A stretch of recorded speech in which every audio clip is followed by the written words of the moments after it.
A leader's superpowers. The 5 key superpowers to best cultivate within your team. And it starts with the thinker superpower, the script superpower, the muse superpower, the networker superpower, and lastly, the stretch runner superpower. Now, when I was newly promoted to within leadership, this was my biggest struggle and biggest mistake. I talk about it a lot in my 5 types of managers. I was the ego type, and I needed everybody to have my superpower in order for me to best respect them and build with them. Not understanding that everybody has their own superpower, it may come out in different phases of your and their professional experiences and journey, and it can change over time. So what are the superpowers to best cultivate within your team, enhancing not only your leadership and work-life harmony, but also theirs? Let's start with the thinker. This is the person that is within your team, from leader to co-peer to front line, and they think about great ideas. They can see how things work. They're a visionary. They can see things, and it may sound like crazy ideas sometimes. I was once reading a book years ago called The Dream Manager, and it was the first book that I ever read that informed me and ensured me that I was on the right track regarding leadership. And it said that a company hired a person to think about ways to upgrade processes, procedures to best care for people and to marry what the company wanted, what the customer or client needed most right now, and what the employees needed and wanted most. And one day they had a visit. And as the CEO was taking this person throughout the building, they saw a person in their office with their feet up and hands up behind their head on their desk. And that person said, if that person was in my company, I would fire them. And the CEO says, well, not here, because that's our thinker. And he or she is thinking of ways to make us elite, and it never fails. So who do you have on your team that may be a thinker? And how do you best cultivate that to enhance the organization, your customers or clients, your team, and you? Next is the script. Pretty much the exact opposite of the thinker regarding superpowers. The script superpower means that you can give them a bullet-pointed task, and this individual has the superpower of following it to the T. So their superpower is being told what to do. And it doesn't sound like a superpower, but you know, like I know as a leader, that you've shared, or at least you thought you've shared what to do, and it's not done correctly, 17th time in a row, you're banging your head against the wall. The script. It is so great to be able to give your person that has the script superpower the task, or the mundane task, or the George Jetson push the button task, and it will always get it done, and they enjoy it. Now be mindful, you put people in the wrong seat. The thinker may hate a script superpowers task, and vice versa. So as leaders, right seat leadership matters. The third type is the muse. Now, if you don't know what a muse is someone that helps bring your ideas to fruition. They're a great sounding board. They're inspiration. So when you're around this person, you always feel like you're being enlightened.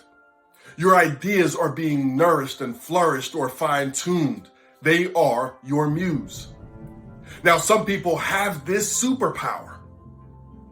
Years ago, when I was first starting in mental health, it was year 2 of this building's inception. And I was there for 15 years. And along with me, so was one of my best friends at that time. Now, although we were supremely different to look at, we were so in tuned as co-workers. However, our superpowers was different. His was the muse. And he did not want leadership positions. He did not want to be the thinker. He did not want to be the script. However, every time you saw him, he was in the offices of leaders, from the CEOs to the building directors to the mental health leaders there. Every place a leader was, he was right there. And ideas were being bounced off of him, and he was upgrading ideas, fine-tuning ideas, canceling some ideas. He was always involved in the brainstorming session.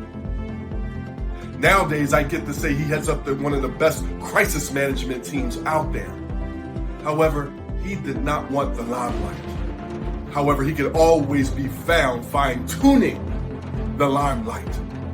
You have someone on your team that has the superpower of the muse, and they bounce ideas. And it doesn't mean that they have to be in top or C-level position. Maybe they are a great frontline worker. However, when you're around them, they bounce ideas, they fine-tune. They're awesome. Next is the networker. Now, the networker you may have heard me kind of share about with the 5 types of rock stars on your team. You have a seller. You have someone that propels your propaganda positively when you bang the gavel and adjourn your team meetings. You also have a destructive type. This type of person possesses the superpower of the networker. They rally together.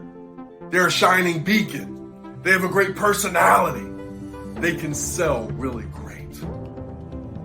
Now, in my last job, as an employee, I was working at Bob's Discount Furniture. Go Bob's.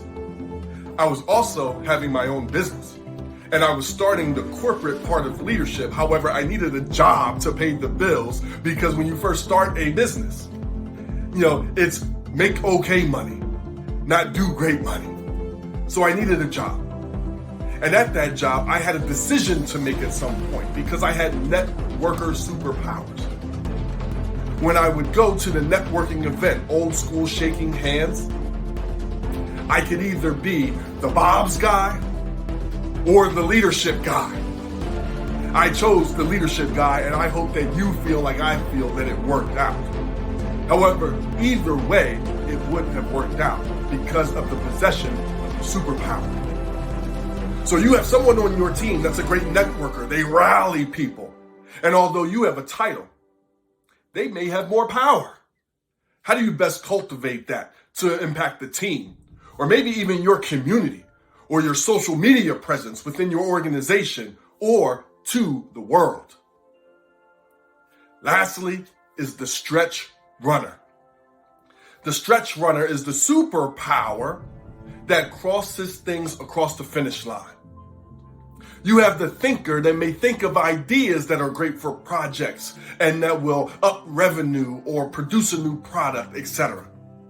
You have the script that can be told what to do. You have the muse that may make the idea better. You have the networker that can tell everybody about it.